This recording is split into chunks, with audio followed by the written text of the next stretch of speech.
Hey, what's poppin', y'all? It's your girl, DJ B, and this is the hot spot. The hot spot. What's poppin', y'all? So for today's video, I'm gonna be breaking down 90 Day Fiancé Season 7, Episode 5 in 5 minutes or less. Let's go. First and foremost, we know that Natalie really wants kids. We get it. She's 35. She was with her husband. They were together for 8 years, and she didn't have any kids. So I understand she's ready to have this baby. But I feel like it's not the best idea to just have babies right away. And Mike, you really need to tell this woman why. There's been so many opportunities, and you have just been given the runaround, not really saying the real reason why. And the longer you wait, the more it's gonna look bad on your part.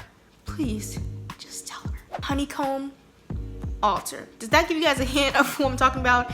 Yes, of course, Marcel and Anna. Marcel really does not care about anything. A major part of that is because he never understands what the heck Anna is saying. I don't understand. What were you guys talking about this whole time before you even got to the States? Because there's no way that the communication now all of a sudden is just lacking. And of course, it's common for people to be nervous before they get married. You know, it's a big step.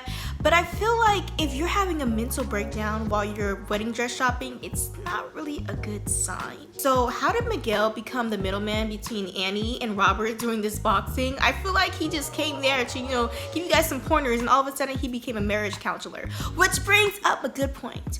Why doesn't anyone on this show go to premarital counseling? I'm just saying. Basically, Robert and Annie are not compromising, so I don't really see how they're going to come up with any solution to their problems because they have to compromise. But first, I was really with Giuliana. If you guys saw my last video, I said I really liked her and I didn't know why, and I finally figured out it's probably because we're both close to age. Like, she's 23 and I'm 25, so that's probably a big reason. But anyway, she lost me when she said the reason for her for getting the car was I was stressed out and I didn't know how long the visa process was going to take and if I was going to get approved or not, so I was like, F it, I'm buying a car. Girl, at first I thought you loved him, but that being your reasoning is like, oh, okay. And you know what? It was smart on her end. You know, that was a good investment. Now your sister is making money for the family, which is smart, but yeah, that really tells me that you really do not care about him deep down inside, because you're going to use this opportunity knowing that you have this man's credit card. Well, I might as well just buy something since I don't know how it's going to end. Really? Okay, Sasha and Emily. Girl, we tried to tell you. I feel like everyone since day one was trying to say that this was not going to work out, that he's going to do the same thing to you that he did to his previous wives. And it's happening. He only spends 5 hours a week. Imagine, it's 1 hour a day, so Monday through Friday, and then Saturday and Sunday, he's like, those are my days off. Like, huh? And let me just say, from personal experience, there's no way he's working from 5:30 a.m. to 11 p.m. or whatever you said, because I previously interned with a personal training company, and it was very rare for the 8 hours I was there that a trainer was there the entire time. Like, most of the time, they'll come, they'll have a few clients, they'll go home, they'll come back. I don't believe at all that Sasha is there that entire time. There's no way. He ain't working. He doing something else. Blake and Jasmine. Blake was trying to use the hotel pool, you know, to have a little party with his friend, introduced him to his girl. But, you know, Jasmine wasn't really feeling it. And I get it, you know, she was still tired from the flight. And maybe she's like just an introvert. She doesn't want to be surrounded by all those people at once. It overwhelms her and she just wasn't feeling it.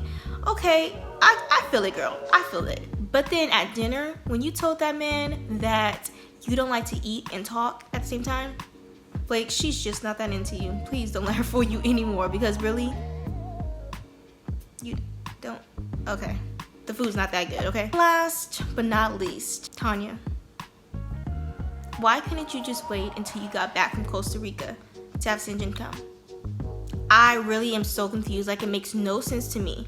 Why you couldn't just wait? What is this man supposed to do for 30 days? He doesn't have a license. He doesn't have a job. He's gonna be in your mama's shed doing what? I think that's very, like, inconsiderate. 30 days. This is not a weekend. This is 30 days, an entire month, a third of the time that he has to be with you and decide if he wants to marry you. You couldn't wait until you got back to bring him here. I get it. The previous years you had to hold it off for various reasons, but really, girl, it doesn't make any sense at all. Alright, so that's all for this video. If you guys like this video, make sure to give it a thumbs up and comment below some of your favorite parts of this episode. And make sure to tune back in next week because I'll be breaking down Season 7, Episode 6 of 90 Day Fiancé. Bye!